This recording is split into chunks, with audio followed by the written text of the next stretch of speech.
Olá, crianças, tudo bem? Vamos continuar com nossa série de vídeos que detalham os exemplos abordados em sala e no material escrito. Bem, nesse exemplo 9 é pedido para que nós determinemos G composto F e F composto G em cada um dos casos. Ok? Nessa nossa letra A, nós vemos o seguinte, que essa aqui é a regra, tá certo? Associada ao F, e essa aqui é a regra associada ao G. Então, a primeira coisa para determinar G composto F é executar a transformação do F.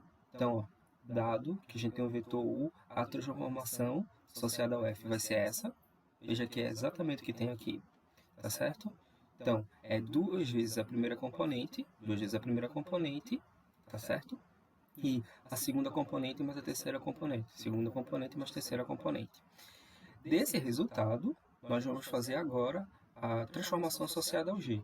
A transformação associada ao G é o que era x, primeira componente, vai para a segunda componente, o que era a segunda componente vai para a primeira componente. Então, aqui a gente vai fazer a inversão. Então, o que é primeira componente vai para a segunda componente, e o que é segunda componente vai para a primeira componente. Então, essa daqui é o resultado da composição G composto F. Ok? De maneira similar, a F composto G do vetor U vai ser o quê? Primeiro a gente encontra a transformação associada ao G, para desse resultado encontrarmos a transformação associada ao F. Bem, o G ele faz exatamente o que? A inversão. Então, aqui, o que era a primeira componente vira segunda, e o que era a segunda vira primeira.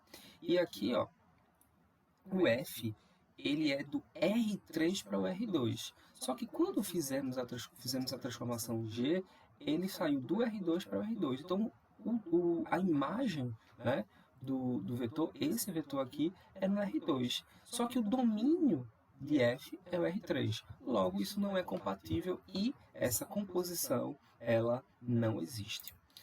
Na letra B, nós temos um operador. O domínio e o contradomínio têm a mesma dimensão, é o mesmo conjunto, na verdade. Então, ó, nesse primeiro caso aqui, o F faz uma inversão, tá certo? E no segundo caso, o G, ele zera a primeira componente e na segunda componente é a primeira do vetor do domínio, tá bom? Então, ó, observando aqui, a gente vai ter que vamos executar primeiro a transformação F, então inverte, tá certo? Entra x, y, sai yx, tá aqui. E agora o G faz primeira componente é zerada, segunda componente é a primeira do vetor de entrada. Então, isso aqui é a composição G composto F. Já aqui embaixo, o F composto G, primeiro a gente executa a transformação associada ao G, que é essa, tá vendo? E desse resultado a gente executa com F, que é a inversão. Então, o que é primeira componente vira segunda, e o que era segunda vira primeira. Esse aqui é o resultado desta composição. O mesmo pode ser feito com matrizes, tá certo? A gente sabe que trabalhar com matrizes tem o mesmo efeito que trabalhar com vetores, ok? Então, ó, considerando aqui que M, que uma matriz pertencente a esse espaço de matrizes quadradas de dimensão 2 por 2, seja um elemento arbitrário U, tá certo? Então, a composição G composto F vai ser primeiro calcular a transformação associada ao F para depois fazer com o G.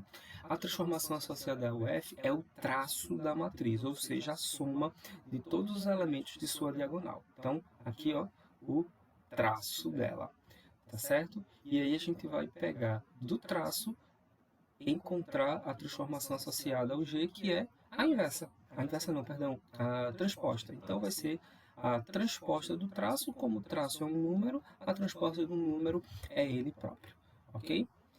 Da mesma maneira, a gente vai fazer com F composto G, desse elemento aqui, né? U, tá certo? Então, primeiro a gente executa a transformação associada ao G, que é a transposta do vetor U, matriz M, tá certo? E depois a transformação F, que é encontrar o traço dessa matriz, né? Então, vai ser o traço da transposta da matriz. Como a transposta ela preserva a diagonal, temos que o resultado vai ser o traço. Então, essas composições elas comutam, né? Elas têm o mesmo valor. Por fim, nós temos aqui na transformação, na letra D, tá certo? Em que há uma transformação no espaço de polinômios, né? Então, aqui são polinômios de grau até 2. Então, temos o seguinte, que a primeira transformação promove o polinômio de entrada vai ser o próprio polinômio adicionado de um valor aqui, ó, no seu argumento. E a transformação G vai ser o produto do polinômio de entrada, do argumento, com um x, tá certo? Dado que são polinômios em x. Então, no primeiro caso, a gente tem que primeiro faz o f, depois o g. Então, ó, esse aqui foi a transformação associada ao f, como a gente observou aqui, e agora a gente faz a transformação associada ao x. Então, é só multiplicar por x. O que está aqui dentro é multiplicado por x. Foi o que aconteceu aqui. No segundo caso, a gente tem que primeiro executar o f. Então, ó, a gente pega isso daqui e chega nesse valor, né? Que é esse daqui, tá certo? Só que o f, ele faz o quê? Uma mudança aqui, né, no argumento do nosso polinômio. Só que o nosso novo polinômio é esse aqui. Então, a gente tanto vai alterar nesse x, quanto nesse x que está aqui, né? Então, a gente tem essa igualdade aqui, ok? Né? Observamos, portanto, que elas são distintas e aí elas não comutam. Né? Essa operação ela não é comutativa, ok? Muito bem.